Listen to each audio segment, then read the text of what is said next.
میرا نام عالیہ بنت عاصم ہے اور میں اسی مکتب صوت القرآن کی طالبہ ہوں۔ میں آپ حضرات کے سامنے 26 جنوری کے عنوان پر ایک تقریر پیش کرنا چاہتی ہوں۔ آپ حضرات توجہ۔ نحمدہ و نصلی علی رسولہ الکریم، اما بعد۔ آج 26 جنوری یوم جمہوریہ ہے۔ دستور کا آغاز ہے یوم جمہوریہ، قانون کی آواز ہے یوم جمہوریہ۔ حضرات سامعین، 26 جنوری در حقیقت ان خوابوں کی تعبیر کا دن ہے اور یوم احتجاج بھی ہے۔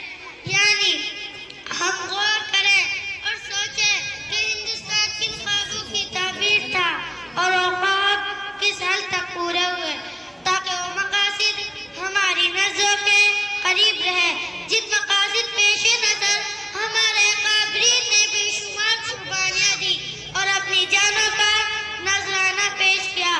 خون جگر سے گلستان ہند کی آبیاری کی، کیونکہ احساسی منزل ہی بے عزی کا جمور توڑتا ہے اور حرکت کا جذبہ ہی پیدا کرتا ہے۔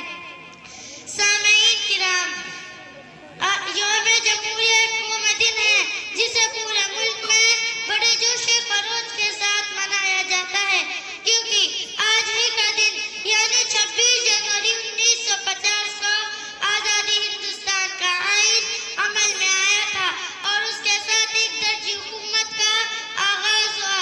اس لیے آج کے دن کو یوم جمہوریہ کہا جاتا ہے۔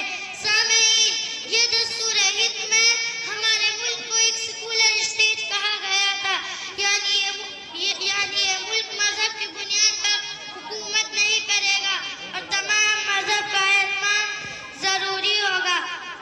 مذہب کی بنیاد پر کسی کو شریک کے حق سے محروم نہیں کیا جائے گا۔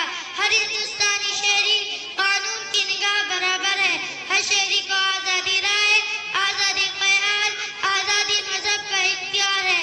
اس لیے ہندو، مسلم، سکھ، عیسائی بغیر تمام مذہب کے لوگ اپنے اپنے مذہب پر عمل کرتے ہوئے ایک مشترک گنگا جننی کو